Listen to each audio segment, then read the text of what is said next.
Good morning, and look who's in the house. Really weirdo. She's such a weirdo. It's Real Estate Friday, everyone, and hey, Tifphani. Good morning. Happy Let this Friday. play. Yes, happy Friday. That's why I let this play for a minute on Fridays, because it's a happy Friday, and we really don't want to be doing anything else if we can help it. So what is going on, man? It's been a crazy week. Yes, it's been a good week. It's been a great week. I can truly say it's been a good week. It's been a challenging week for me. My children, they're not bad children. They're just active. Yeah. They're not old enough to be independent, truly independent adults yet, but they're not young enough for me to baby them. They're not even close to that. So I have to balance. When they want something from me, I'm looking at them like, no. But they're not like, but I have to do it. And I will give it to them. They only ask me about stuff that I need to do. So it is a part that I have to do. I'm like, all right, you know what? Okay, Dad doesn't have to do that. Yeah. No problem. So welcome to Integrity's Business. Hi, Tiff. Good morning. It's a Real Estate Friday. Yes, it is. You know what? It's funny because someone told me the energy I bring is weird. Not weird, but in a good way. And I was like, they was like, are you just always that bubbly? And I was like, yes. I was like, I'm on, as a good friend of mine says, being on this side of dirt is a good day. Okay. Because think about it. We either on top of the dirt or one day you're going to be under the dirt. Yeah. I had my kid tell me she couldn't handle me in the mornings because I'm already on 10. I wake up on 10. Go away. Me too. Well, Vanessa doesn't like me on some mornings because depends on how she gets up. Like I'm up like this all the time, but I'm up Yeah. early too. She is like, good morning. I haven't had my coffee yet. We're going. And I'm like, good morning. What's up? But over the years, I've learned I go be bubbly by myself. Yeah. And keep it moving. So today is Real Estate Friday. Today is November 8th. I put out there yesterday, and I showed, you shared it. Anyone who registers for the Academy between today and the 23rd will receive registration fee waive. So we actually got 2 people registered Nice. this morning. It was hilarious. Like, not in a bad way, but their email said they saw the waiver fee, and they waited from yesterday and to do it today. I'm like, okay, y'all could have just did it yesterday. Out of calendar. But it was just good. It was just funny. My rant. So me and Anwar, we did a rant. My rant was it wasn't about church. It was about preachers at church. Okay. Today's rant is a little different. It's a little different because it's not a funny rant. I don't think it is a rant, but it's more of a serious rant because something happened in the office, and it was a client. It wasn't no one that works here. It was a client, and it kind of threw me. And it threw me because Anwar and I kind of looked as if to say, we will throw your ass out on the street, like physically. Like, we will pick you up and throw you out. What you doing? And so my rant today is for clients. Please, clients, this is just not for my office. This is for any professional office. Don't go into a person's office and think that you can be unprofessional and think that people won't match that same energy of unprofessionalism. I like that. Because when this moment happened, I kind of just stopped. And when I stopped, I just said to myself, I'm not going to match the energy yet. I'll wait. And then once it got to the end of this person's energy, and they just were kind of waiting for some type of response, which most people do, because it really wasn't nothing to have that much energy about. I'm going to just say it that way. And I just was like, listen, we can match your energy or you can match our energy. And those are my exact words. I said, but please don't think that your energy will not be matched with the level of unprofessional energy you're bringing. I said, I'll just leave it at that. This is your call. And I just kind of, and they just looked at me and they apologized immediately. Okay. But it was like, what happened that made you bring that level of it? Right. Because there was nothing. And here's the funny part. You've been moving beautifully with everything that's been going on. This had to be something else. Right. Like, he didn't have, the issue I think really was because my administrator is a woman. And so she was assisting him until I got in there. And I think they thought that I was supposed to do something different than I was doing, but I was on a call. Okay. And it took me all of 3 minutes. But you can't talk to my administrator any kind of way. And so it was like, okay, I'll match his energy. And Anwar, and you know, Gigantor, because he didn't say nothing. He just walked in the room, kind of like, what's going on? Because we're the only men in the office. Past that, it's Vanessa, it's Carolyn, and it's Jazz.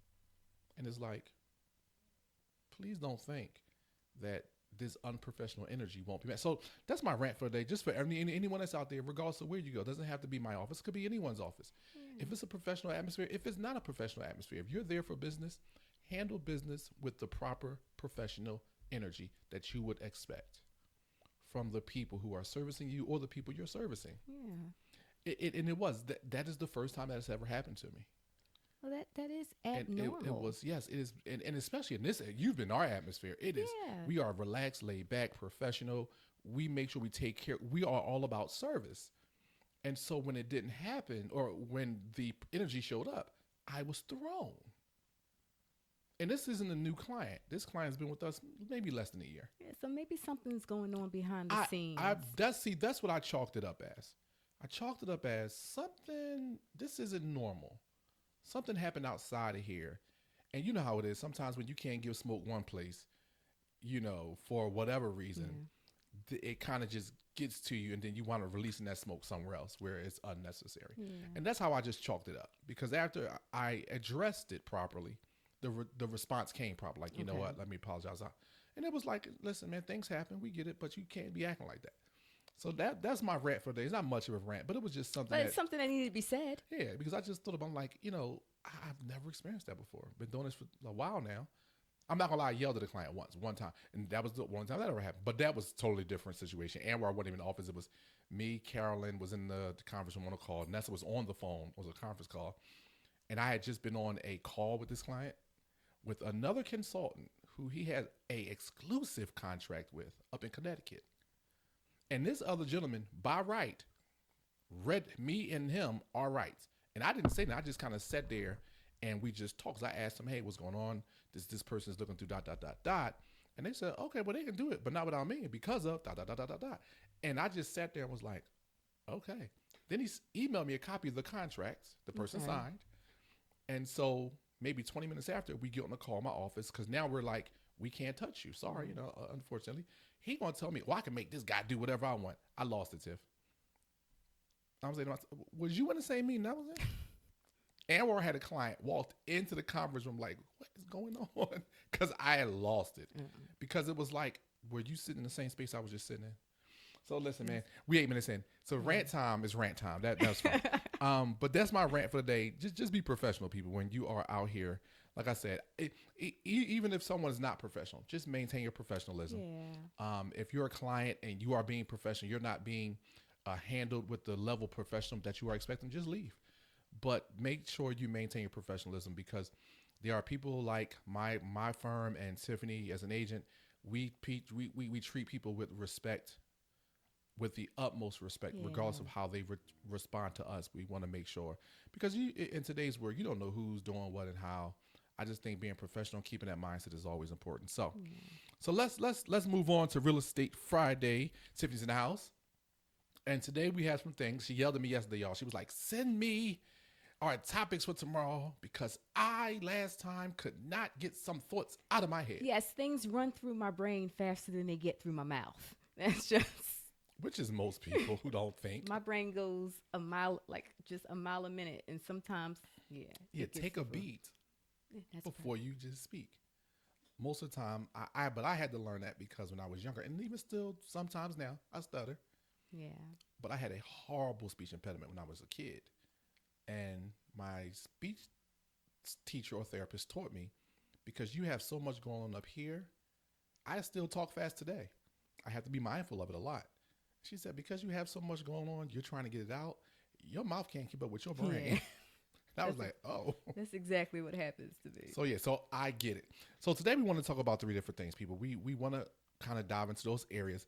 I'm going to let Tifphani introduce our first topic, because since she made me give them to her yesterday, which I do have. I always kind of do things beforehand, so any guest can come on can see what we're going to be talking about, so they can get their thoughts together. So what's our first topic for the day, Ms. Johnson? Well, you wanted to talk about increasing property values through home improvement. Maximizing property value through renovations. Yes, ma'am. You see, he said it the high level version. I just said it. Well, that's The regular schmegular version. That's the way I wrote it. I don't have another way. I couldn't repeat what you said because I don't know what you said because that's not what I wrote to you, but that's not what I wrote down in my notes. My note says maximizing property value through renovation. That's not how I talk. Well, how it? You know what? I just reiterate. But how is that? How is that any high level? There's nothing wrong the word with maximizing property value. You didn't say property value. I did. Okay, so you said that, and I said through renovations. You said through home improvement. Yes. What's the difference? There's no difference. So how am I? You know what? This is just what we do. No, watch this. And I'm about to say something, and people from Philly will understand this. That's because you're from West Philly. I'm not from West Philly. I'm from North Philly, just like you. No, you from North Philly, but you have now been accustomed to West Philly. I'm in Southwest Philly, not West Philly. It don't matter. It is not the same. It is all the same. It is not the same. Watch this. It is all the same to me because that's the why same. you went low level according to your words because I didn't say that. I said nothing of the kind, ma'am. You did. I said the same thing using different words. No, he said all high levels. Not my fault. It's not my fault you from West Philly. Let me stop. I'm only messing with you. I got family in West Philly. I love West Philly. I'm only messing. I mean, I don't love West Philly because it is still West Philly. I ain't gonna lie. Hey, listen. I'm from North Philly and I don't love West Philly. Let's call it what it is. But anyway, see this is you. All you. It is. It's my fault. All you. And you and Anwar. Vanessa be straight. We just talk. I'll be listening. You and Anwar, y'all troublemakers. So let's get into some points. Let's truly like maximizing our property value. How do we kind of, what are some things? I know you taught me and that's some things. And that's why it came up to me because we're actually about to start a project now. Okay. And we're talking about it because just in case we decide to sell versus rent our property and when we do move, it's like, you know what, let's go ahead and start doing these things. So talk to the people, talk to us. Yeah, I find this an interesting topic because so many people over improve. A lot of improvements, you won't get your money back dollar for dollar. While they make your house more valuable than some others that don't have the same improvements, a lot of the things that we do at saleability, which can lead to increased value, but it's not dollar for dollar. So like if you put in a new kitchen, the biggest things people do are kitchen, bathrooms, and exterior improvements. Right, I can see that. You actually get the highest return from the exterior improvements. Curb appeal. Yeah, curb appeal and things like front door. Like if you replace your front door with a steel door and replacing garage doors, they have the highest return on investment. I can see the garage doors, especially the color. Yeah. Yeah, because we looked at the house the other day. Oh, see, I'm about to break something. I'm about to break my own lines. But why? I hate New Jersey. Wait a minute. I know it came out of nowhere. And I'll tell you why in a second. This is making me laugh. I don't hate New Jersey, but I hate New Jersey. And this is why I hate New Jersey. Nessa and she showed me a house in Springfield yesterday. Beautiful house. 4-bedroom, 2-bath. The yard was beautiful. Outside, it had a nice deck. They must have took the garage and replaced it and made the whole downstairs almost like an in-law suite because they had a kitchenette down there. The driveway was beautiful. I mean, this thing was nice. It was $575. And I'm like, man, this thing was wonderful. And right after that, because I looked at that house, Sicklerville shot me a house for $525 with 4 bedrooms and 4-bath with 2-car garage, a huge big old yard, big deck. I'm like, I was just like, I hate New Jersey because I'm trying my best not to move to New Jersey. Yes, please don't move to New Jersey. Listen, the way that's going, I have no choice. Vanessa's like $525, $575. Why would I spend the extra $50,000 when I can get more over here? Yeah. And the taxes are almost identical because it's Springfield. Yeah. I was like, PA is not helping me. Oh. Anyway, let's get back to maximizing these renovations. Yeah. But that was one of the things to your point because we're actually about to do our kitchen. Now you know me, I can do a lot. So I'm gonna reface the cabinetry. I'm gonna take it all down. I'm gonna rip out some stuff and then I'm gonna do the ceiling piece over because it just needs to be done.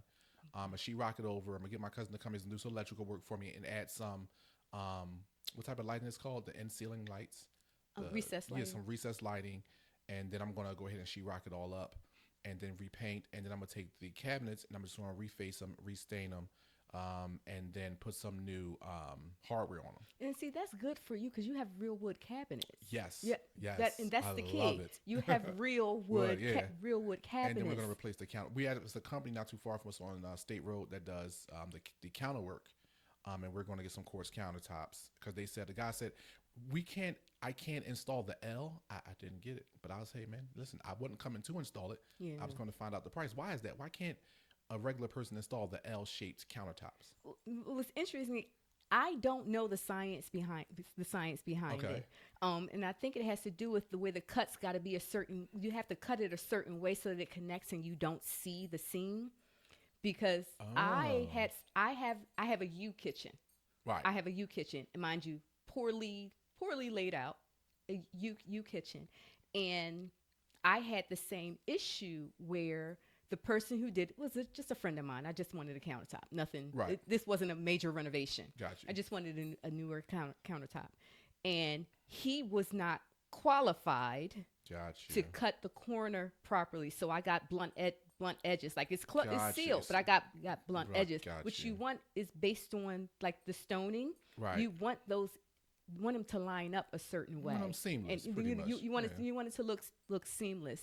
And depending on the quality, the skills of the workman and the material itself, that dictates how easy it is to make that corner like sense. that. Yeah, so we're gonna, because me and Nessa was talking about it. We got a quote for the window, so we're gonna put a nice big window because my window is just one, slide up and down. We're gonna put a bay window in the back, and chain and door, and put a screen door on the back because she wants to be able to open that back door and get some air. Okay, You know, yeah. just something natural in the house. That's nice. But I'm doing it myself because I can, and I'm like, well, certain pieces I can do myself. I don't have to pay someone else to come in here and do it. But the trade off of that is, boo-boo, we're going to have like a spotted kitchen for a while. Yeah, like time. Like the stove will still work. The refrigerator's still there. We won't have to, have to move anything. It's going to be functional, but. Right. You won't have no counters for a minute, But we're going to do it piece by piece. I'm going to do the top. I'm going to take all the top cabinetry off first, do all of that, put those back once we get the ceiling recessed, and I'll sheetrock everything. Then do the bottom ones. And I'm going to just cover those. We're not going to use them. Just cover everything up. Do the bottom. So then I can do the floor. And I don't know what type of floor, because here's the thing. I think I'm going to have to pay someone for this part. But, and then we done got off on my house. That's okay. Still home improvement. Because the floors, I want the floors to go from the front door all the way through to the kitchen. What material, though? Floors? I don't Ask me. No, I'm a consultant. I'm not a home designer. I mean, Nessa want those large spaced wood, but maybe not wood. Like right now I have hardwood floors. Okay. So they all had to be taken up because I have two beams in my basement that are a mess, and a friend of mine will help me replace those beams. They're hardwood. Okay. So those floors we have to taken up, but he was like, we can just put the beams without taking the floors up. But I want to take the floors up. Why? Because I want to what is it? I want to make the basement quiet when you're walking upstairs, which is a certain plywood you have to put down before you put your floors down. Yeah. Right. Because right now, if you're in the basement, because I'm gonna redo the basement. Me and Isaiah are gonna do it. Either that, or we're just gonna bring somebody in and just get it done fast. But my whole point is that when you're in my basement, you can hear every step upstairs, and it's not good if we're gonna finish the basement. It's like, you don't want to be sitting downstairs, like it's annoying. You can't hear it upstairs when you're walking, but you go in that basement, you like, really. So that's, but I do agree with the renovations and you just said something. This is why my mouth opened up, was I'm like, oh my God, I got to be careful. Dollar for dollar. Yeah, you won't get it back dollar for dollar, but time is money too. And a house with an updated kitchen will sell faster than a house that does a comparable home. Right. That if your house next door can be the exact same house, but you have a newer kitchen, your house is going to sell faster. That means less taxes you're paying, less mortgage payments that you're paying. You get to where you're going. You're going faster. I don't pay taxes when I sell a house. Don't you own the house and pay real estate taxes? Yeah, but I'm smart. So when you sell your house, when most people sell it, they wait to get the money after the sale, and then that's called capital gains tax. Well, not if you're living in it. Oh yeah. What you mean not if you're living in it? If you sell your primary residence, you shouldn't be paying capital gains tax. Why not? Since when?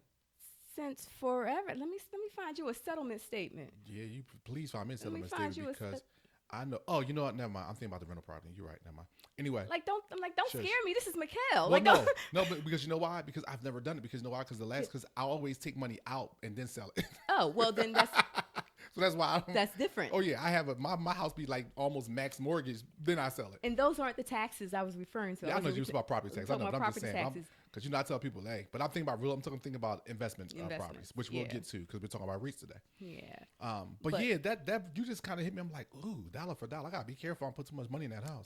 But see, that's the thing. We're seeing a lot of houses sit because sellers or investors. I put this much money into this house. Yeah. I want to get this out of the house. No, boo boo, you did too much. Yeah, that's good. I didn't see, but this is why people like you are needed. Honest people are needed, because I'm saying to myself now, like now you got me thinking about this kitchen, like ooh, All not the things so that much you're the kitchen, doing but makes I'm more or less sense. thinking about the basement now, because I can just honestly just waterproof my basement and just call it a day. And what I mean by waterproof, it like right now, back in the corner, it's like you can see some of the brick exposed, however they did the walls kind of falling. So I can just go in and just make sure everything gets what am I trying to say, wired and then mudded up, and then that way the whole basement will be waterproof. And that's good. But where you live, since the pandemic, people are wanting more and more finished basement so they can have an office. That's something that'll make your house even more desirable than if you were in certain other neighborhoods. Oh no, trust me, Vanessa, you have taught her too well sometimes. I'm not gonna lie to you. Listen, people, for everyone who sees this, people who watch this and listening, find Tiffany. Tiffany teaches so much when you have an experience with her. That's why we've been with you for 20 years almost now, or probably a little longer. But it's like the stuff that you have told us, she has not stopped. Yeah. Vanessa looks at the properties in our neighborhood. We live in Northeast that are for rent, and then those that currently sell. And she compares. All right, if we rent it, how much can we get?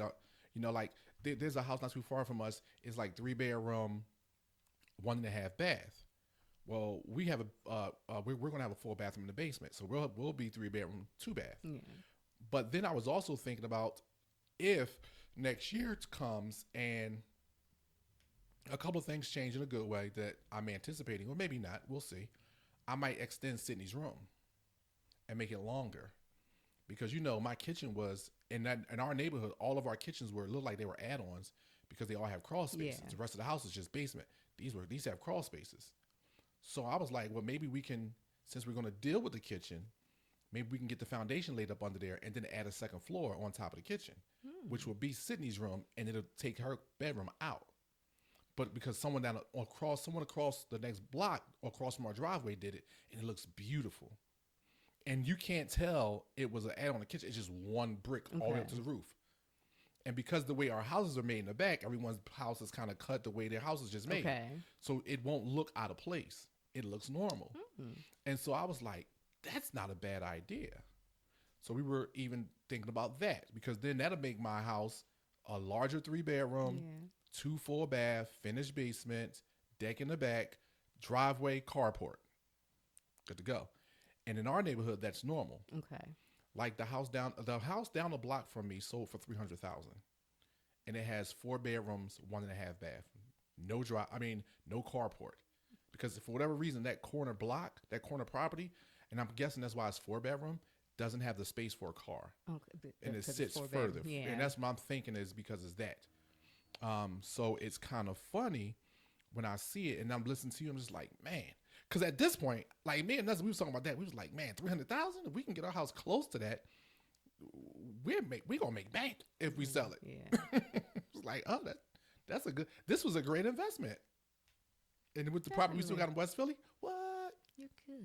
Yeah, let's go. But anyway, so people, it's really important. Like what Tiffany said. I know we kind of went off on a good tangent. I kind of helped myself today.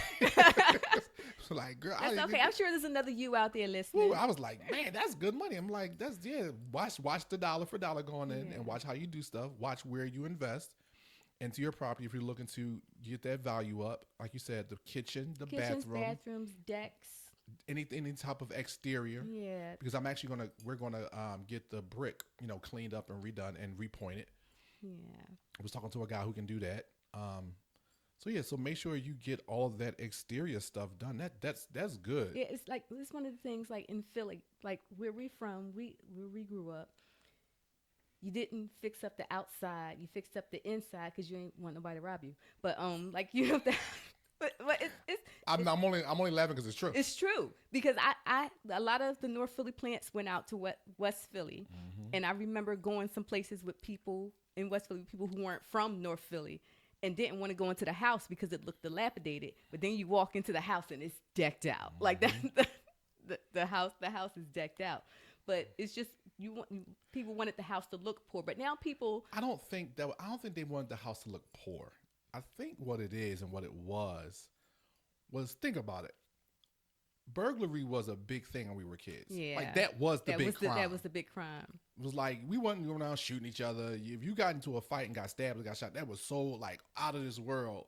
But the normal thing was like, oh my God, so and so their house got broken into. Yeah, That was a big thing. I hate you because you got me thinking about my childhood.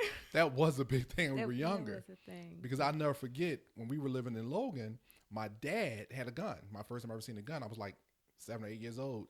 And literally, my dad was cleaning his gun. I'm like, what are you doing? He was like, man, we got to take care of the house. And it wasn't for outside. It was for in the house. Yeah. And then he gave me the whole, don't you ever touch this. Instead of just talking to me, he yelled because he was a black dad, But yeah, but that is true. 'Cause I know a lot of people as I grew up, the function or the way the house presented like the rest of the block, everything seemed uniform. Yeah, If it was a nice block, your house looked just uniform like everyone else. But once you walked inside, the difference was the inside. Yeah, that is very true. All right, so the next topic we want to jump on today, we want to talk about, and this is for our business owners or anyone who just wants to invest, real estate investment trusts. I like real estate investment trusts. Actually, me and SR invested in one of them, in one company. I want to become one. how about it? I do too. Yeah, we were. Well, we'll talk about that later. So I want to become one. But so talk to people about both sides of it, investing into, and I'll chime Well, in, I of really course. only know a little bit about the investing into because it's something that I've done over the years through my retirement Right. plan. Okay. And like when I was at Wharton, Preet Rubin was like one of our big sponsors. Gotcha. And I went to all their sessions and stuff and learned a lot. Even though you didn't attend. I attended those. You attended, but you didn't attend. I Anyway, go ahead. attended those. Those weren't my classes, but Somebody's classes. but those were things that I went to. And yeah, she did go to Wharton Business School. People, this woman is educated, Yeah, I was enrolled. and she graduated. I did graduate. They gave her a degree. I did Anyway, graduate. go ahead. But there are conglomerates. I say conglomerates, but they're not all conglomerates. But Yeah, they're not. Not at all. They're entities that own different types of real estate, and it's good when they're well diversified in different types of real estate. You have some that own apartment buildings, some that own storage facilities, some that own like industrial buildings, different types of real estate. They have different types of real estate entities. They have a mix of them, and then they sell shares of their company. That's right. So look at it like this on the investment side. So this is what I tell people. Think about a mutual fund. And this is not just from what I know about the REITs, but this is also about my education from having my security licenses and working at Merrill Lynch. So think about a mutual fund. A mutual fund, depending on the type of fund, if it's moderate aggressive, or if it's aggressive, okay? Based on the type of investor you are, will depend on where you want to put your money in which mutual fund. Yeah. If you are a young investor, I always say if you don't understand stocks or bonds or any type of municipal bonds, if you don't understand that well, mutual funds where you want to start. Yeah. But if you're young, I always say go aggressive because now you have the ability to bounce back. If the market drops, you have the ability to bounce back. And most mutual funds have a floor anyhow. Not all of them, but a lot of them have a floor. Okay. I always tell if you're kind of where we are, kind of midway through life, kind of coming down the mountain, so to speak, you might want to go moderate aggressive, which is moderate. Yeah. If you're up there close to retirement, or if you are just having some additional money in retirement, you want to keep growing, just go moderate. But what I tell people, when you look at real estate investment trusts, they are like a mutual fund. And those are the companies you want to invest in. Those that have a diversified portfolio of ownership of property, of real estate. You don't want to just jump into one that has, all commercial storefront as far as like strip malls. because right now strip malls are losing their minds. Don't nobody go to the mall. So just imagine people who are in REITs that just own nothing but a strip mall storefront type property. Yeah. You might have lost a couple dollars. Yeah, and just like you diversify your own portfolio, when you're investing in something Absolutely. like that, you want to diversify portfolio because some factors may be up and while others are down, and vice versa. Yes. The other piece I always tell people is look at some hedge funds that invest in REITs. You might want to do some work or do some due diligence and researching some hedge funds that actually invest in some real estate investment trusts. And because you want to be able to look at the longevity of this company, how long they've been around, or like me, I found one that just started. It was a small company. They brought 22 properties in like rural towns and just started rebuilding them. Okay. And then right now they own like a diversification of different types of real estate. And so I knew the gentleman who had started it, and I invested small. I'm like, hey, yeah, here, let's go. And as they grew, my investment grew. Of course. Right. And so you can do that. You can take your time. Because I tell people all the time, it's like, you don't have to invest $20 million, 20,000. You can invest $500. Yes, you can. And that's At a one of the time. beauties of REIT. Yes. Then you can watch it. You can see what happens. That's how you learn. Yes. And that's the great part about real estate investment trust is that you can go in at some simple dollar amount. It does not have, because a lot of times when we talk about investments, everyone always jumps to stocks, bonds, mutual funds, and I'm like, there is so much to invest in. Yeah, I have saved for investments just like I saved for a vacation. Yes. Listen, I like penny stocks. Okay. I remember penny stocks. I have penny stocks. I literally have invested and doubled and tripled my money. I tell people all the time, I say, if you invest $1,000 and you make $2,500 and it now turns to $2,500, you just make $1,500 for nothing. For nothing. I had one penny stock, which me and Esther still own. They did a reverse stock split, which they just, condensed stocks. So at the time they were like 45 cents a share. I bought like 1,000 shares because I like the company. Yeah. They did a reverse stock split, and now their stock today is like $11. But when they did the reverse stock split, it went to like $5. I bought some more of it because I knew it was about to happen, and now it's like $11. I made more money. Yes. And literally, it cost me something I could go buy at the mall. Exactly. Money I could just go spend here and go spend there, and it's like I tell people all the time. I say the only thing you can't borrow for is your retirement. So use your money wisely. Yeah. Don't worry about your kids in college. They'll make it. You make sure you help them, but don't invest or don't sacrifice your future because they still got to work. They're fine. So it's the ways you have to balance it. But real estate investment trusts, I like them because of the diversification of them, because that's what makes them valuable. Any company that is diversified well is always going to do well because it's never going to just put money all in one basket at any given moment. And here's the funny part about real estate trusts too, people. They are almost, not perfectly, but they are almost recession proof. And not 100%, but close. And here's the reason why. Depending on what they diversify in, think about what they invest in and think about what is and what is not. If they have a lot of warehouse space for logistics, guess what they are at that point? That part of their portfolio is recession proof because everything has to move. If they invest in apartment complexes and in warehousing, guess what? Everyone has to live recession proof. Yeah.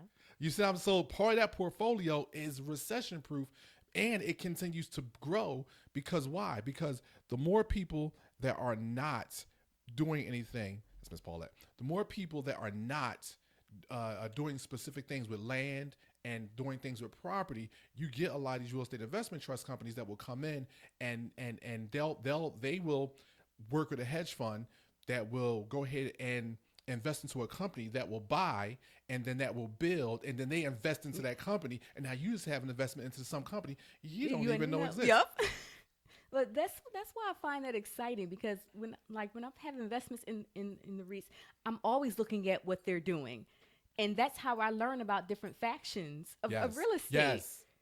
Like I did not know that like the storage facilities, like that was, I did not know. It's real estate. Exactly. It's real estate, baby. I just did not know the extent of people going out looking for them, being in certain areas, and they want to own like this storage facility here, and then a warehouse here, and That's right. and how it all connects. Connects. And that's what I like to see. I like to draw the line to how it all Yes. connects. Most logistics warehouses, which I found out about. So a couple of friends of mine, well, some would consider themselves still friends, some not. But anyway, we sat down one day and we were talking about possibly opening a logistics warehouse. And at the time, this was years ago, I didn't know much about logistics warehouse. So as I'm getting into it, I'm reading, doing my digging, and I ran into a REIT that owned this place. And I said, they own it? So I started diving into the company and started looking at it. And then that's when I was like, wait a minute. So I started diving into just wholesale or just logistics warehouse. Who owns them? I think for the ones I looked at, 70% of them were owned by companies who were real estate investment trusts, who had a real estate investment trust that they were offer the investments out to. And I was like, you got to be kidding me. Because we think of one company owning it all. It's Right. like, no. Most of the time, it's investors who say, yeah, we're going to invest in this company, and then we're going to still sell our shares because we own a portion of this company. Yeah. And I'm just like, wow. So a lot of that stuff, and it's a great investment. But Now- things like that show me how we can all connect. Yes. And that that's one Excuse of me. one of our things about us being connected and relying on one another. That's one simple, in my opinion, simple way Yes. that we can all connect and thrive. Completely agree with you. It is something that is most people, if we will slow down sometimes, take a beat, and just say, okay, let's forget about what we have that's different. Let's focus on what we have in common and kind of go from there. I heard a gentleman say this one time, and it was it was just a true saying, but it's an old saying. And we were all talking, which is a bunch of guys. We were at the cigar lounge, and he was like, "Yeah, because of my tattoos." He said, "When I'm with broke people, they always talk about my tattoos and the fact that I'm black." And then we all said to him, like, "Okay." He said, "But when I'm with people who got a couple dollars, like middle class," he said, like they kind of stay stuck on my tattoos. They don't care that I'm black, but they kind of stay stuck on my tattoos because he owns a business." He said, "But when I get in the company of rich people, they don't care about my tattoos. They don't care about my skin color. They want to know what I can produce." And I looked at him and I said, "Yeah, what's wrong with that?" And he was like, "I don't get it," because he was a young guy. I said, "Let me tell you something that's old. It's an old saying. Poor people talk about people. Yeah. Okay.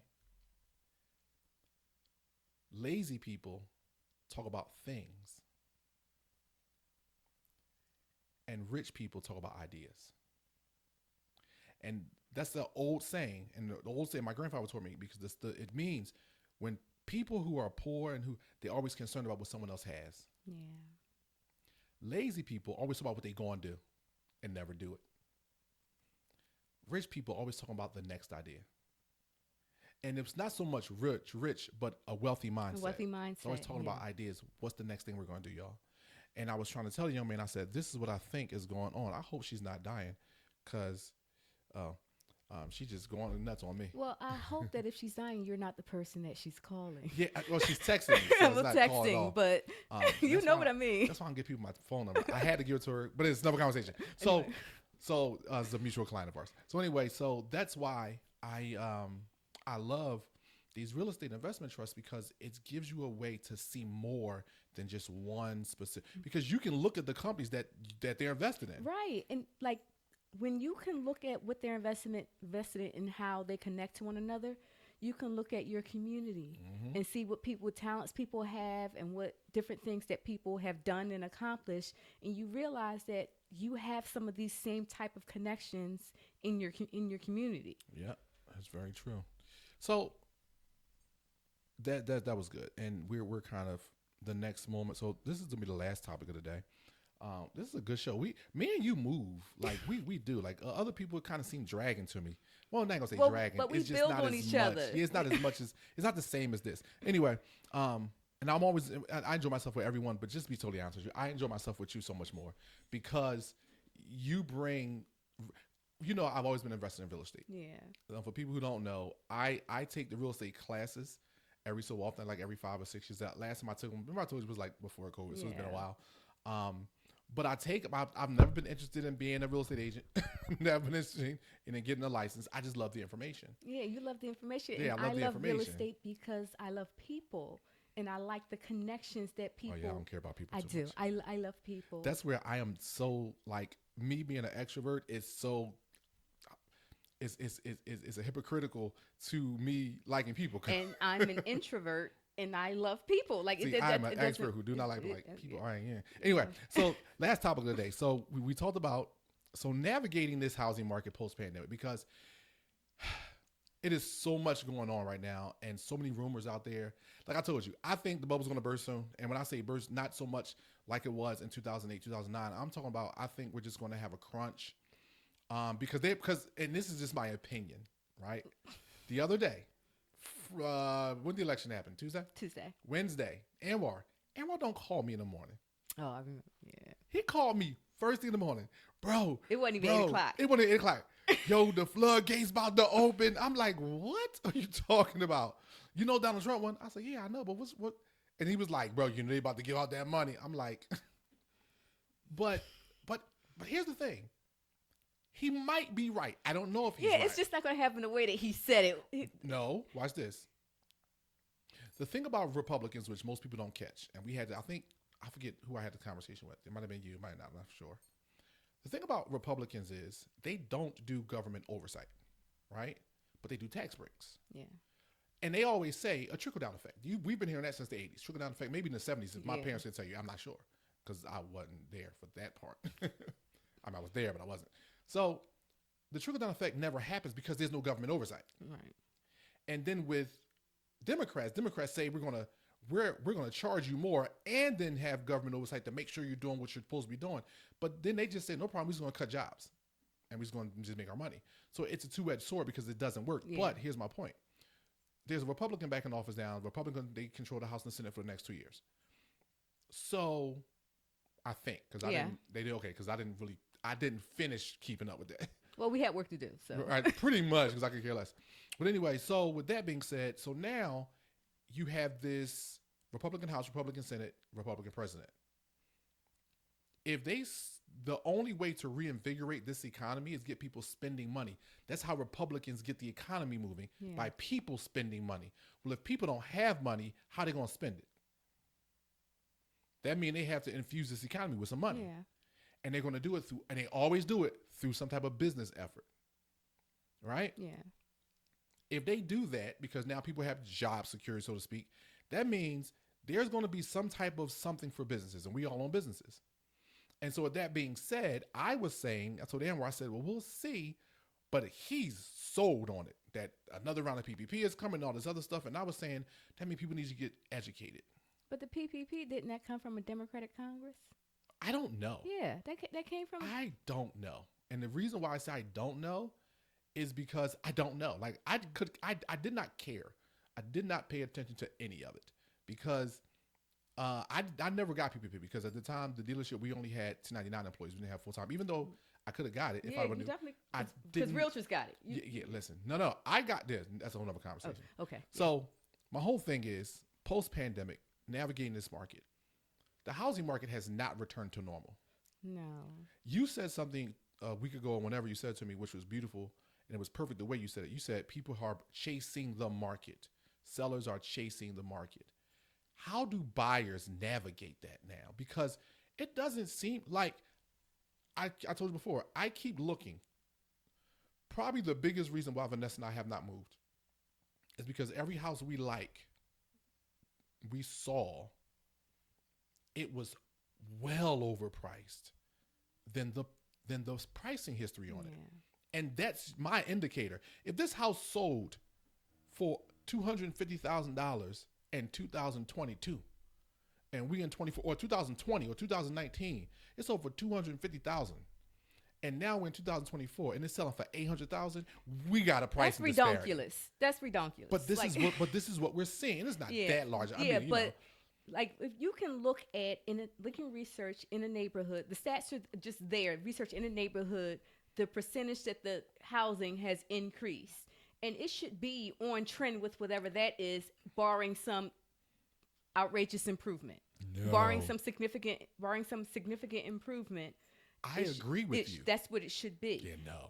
And I think buyers need, one, to be patient, and two, these sellers who houses they're truly overpriced, they are not selling. What people don't always see, and which is why when a house goes under contract, you got to go into the system 30, 60 days later to see if it settled and what it actually settled for, because you don't see what a house went under contract for.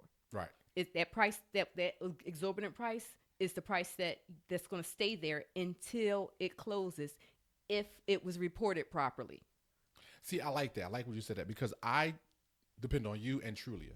The one thing I do like about Trulia is I don't know if what the sell price, the final price, is correct or not, but I have seen houses that will be, just say, like the house me and Nessa got outbidded on, right?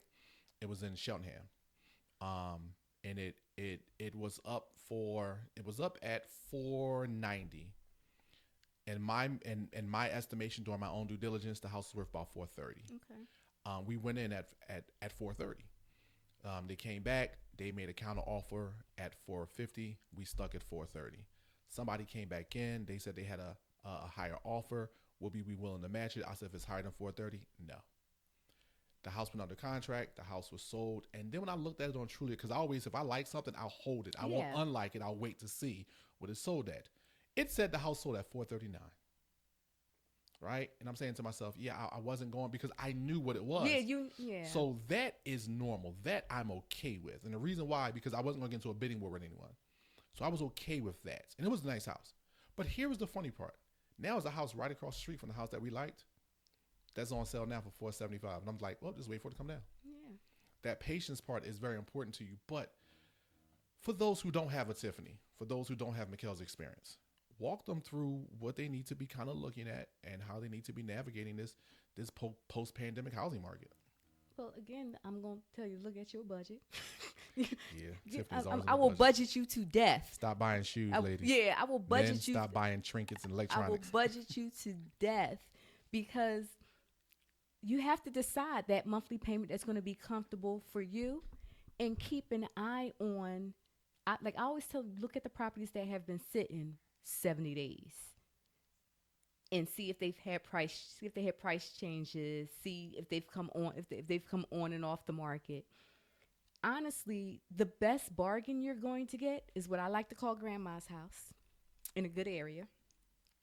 Grandma's house. Yeah, explain that. Yeah, it's a thing, cause it's like grandma houses. I always buy I don't want my grandma's house. I always buy grandma's house, because the generation before us, well, actually two generations before us, and our parents and grandparents, right, who were homeowners, right.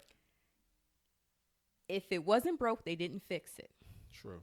They didn't do anything. They didn't do any updates. True. But they were the kings and queens of home maintenance. I give you that. That's very true. I'm thinking about my parents and my grandparents. Like they pointed their bricks. They made sure their chimney cap works. They replaced chimney liners. They made sure if they got a new roof, they sealed it every 4 years per the warranty requirements.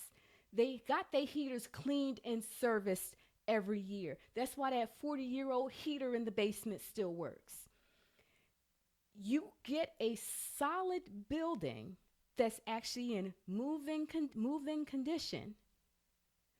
And if they're older, there are things like in different townships that will upgrade the electrical. If the hot water tank needs to be replaced, they'll do it for you.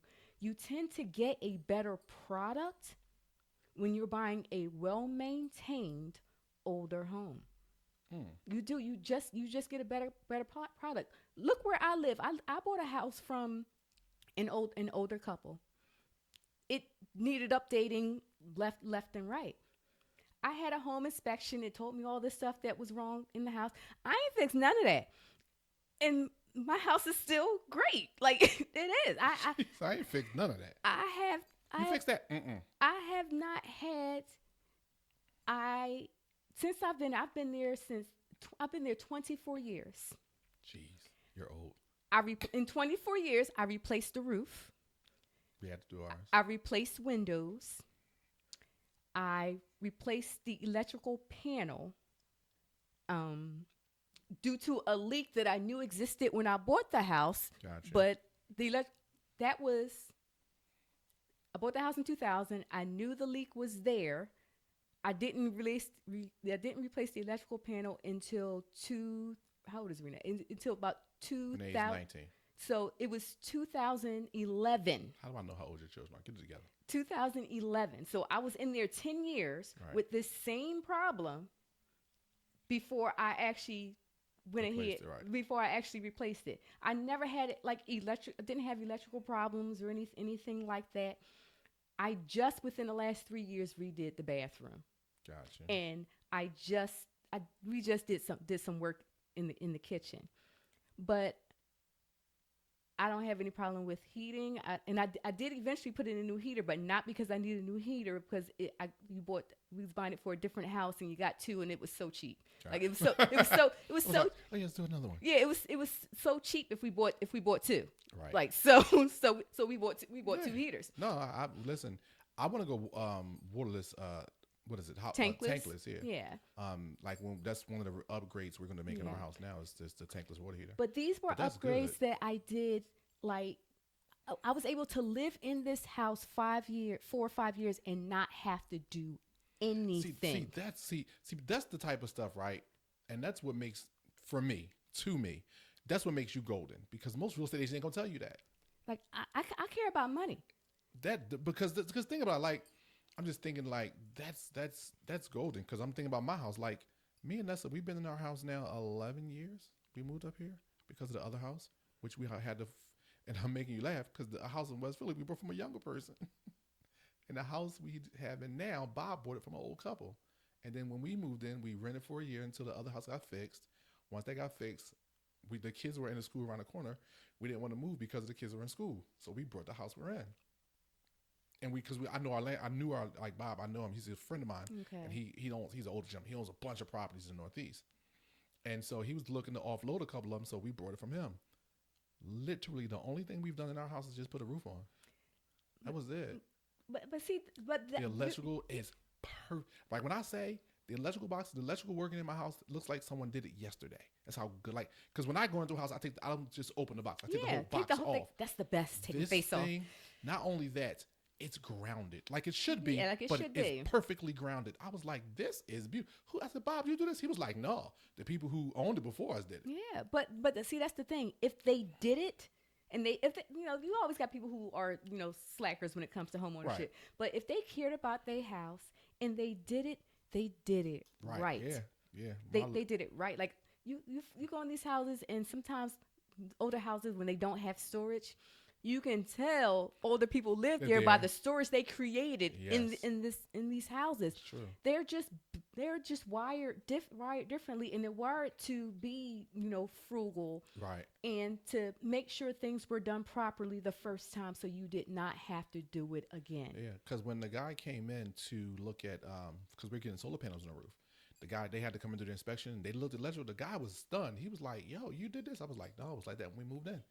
I said, the couple before us who had it, before my friend who brought the house was Bob. I said, he owned it. I said, they had it done before him, and he was like, this thing is perfect. I was like, yeah, I know. Like, I don't like, it's perfect in that house. And that's one of the things that they did before, because the wiring must have been different. So they got the whole house rewired. So, but no, that is the type of stuff that I tell people all the time. I say, if we get back to simply doing what's necessary, that is like stuff is really good and it can be done properly. I think people just don't really want to understand that some of the stuff that must be done, that has to be done. It's like, are you going to do it right or are you not? That definitely makes a difference. Yeah. So people, we are out of time. You know what? I think we should start next week's show. I think we should start with this topic as far as navigating the housing market post-pandemic. Yeah, I so like that. We can get to a little more because the other just everything else was so good today, and we really kind of walk with this. Tiffany's your last words? Well, again, we're going to start with navigating the market post-pandemic, but I'm always going to say be patient with yourself and be patient with the market. Well, like all things, get informed, people. Get informed. Yes. Get informed. Get informed. Get informed. Listen, this show, like all things, was brought to you by the Business and Personal Finance Empowerment Academy. Next round of classes are starting up January 15th. If you saw me on Facebook, you know that if you sign up between November 8th, which is today, and November 23rd, we are waiving your registration Yes. fee. So listen, people, hopefully we'll see you in class. If not, hopefully we see you next week. All right now. Me and Tiffany out of here. Have a great weekend.